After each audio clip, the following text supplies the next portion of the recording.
आज कांग्रेस की राजनीति का एक सेट पैटर्न है। पहले झूठा प्रोपेगेंडा करो, चल जाए तो बढ़िया, ना चले तो दूसरे प्रोपेगेंडा पर शिफ्ट हो जाओ, कोर्ट में जाने को कहा जाए तो मुकर जाओ। लेकिन इस बार कांग्रेस के तपस्वी प्रवक्ता पवन खेड़ा लगता है फंस गए हैं, क्योंकि खेड़ा ने हिमंता बिस्वा शर्मा और उनकी पत्नी पर जो आरोप लगाए थे वही आरोप अब पलटकर अदालत में सवाल बनकर उनके सामने खड़े हो गए हैं। गुवाहाटी हाईकोर्ट की टिप्पणी इस पूरे मामले में काफी अहम है। अदालत ने साफ कहा है कि कस्टोडियल इंटरोगेशन जरूरी है, यानी सिर्फ बाहर से जवाब देने से काम नहीं चलेगा, जांच एजेंसियों को हिरासत में लेकर पूछताछ करनी पड़ेगी। कोर्ट ने यह भी माना कि एक ऐसी महिला को विवाद में घसीटा गया जिसका राजनीति से कोई सीधा संबंध नहीं है और मामला सिर्फ मानहानि तक सीमित नहीं है, बल्कि इसमें आपराधिक पहलू भी नजर आता है। दोस्तों, पूरा विवाद तब शुरू हुआ था जब पवन खेड़ा ने असम में वोटिंग से कुछ दिन पहले ही प्रेस कॉन्फ्रेंस में हिमंता बिस्वा शर्मा और उनकी पत्नी पर गंभीर आरोप लगाए थे।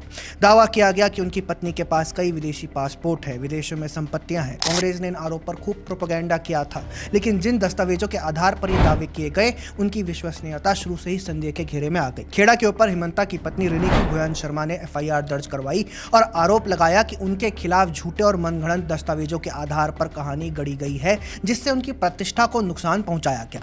अब इस केस में पवन खेड़ा को एंटीसिपेटरी बेल की जरूरत पड़ती है ताकि वे पुलिस की कस्टोडियल पूछताछ से बच सके।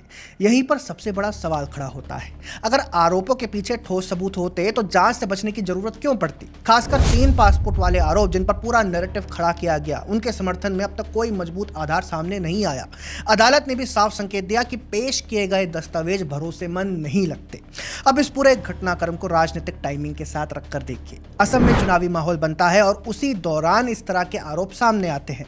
यह महज संयोग नहीं लगता, बल्कि एक सोची समझी रणनीति जैसा दिखता है, जहां बिना पुख्ता सबूत के आरोप लगाकर एक नैरेटिव बनाया जाता है ताकि बीजेपी को नुकसान पहुंचाया जा सके। कांग्रेस पार्टी का यही पैटर्न अब बार बार देखने को मिल रहा है, जिसे शूट एंड स्कूट पॉलिटिक्स कहा जाता है और जिसे अक्सर राहुल गांधी की शैली से जोड़ा जाता है। पहले आरोप लगाओ, फिर आगे बढ़ जाओ और जब जवाब मांगा जाए तो पूरा मामला राजनीतिक साजिश बता दो।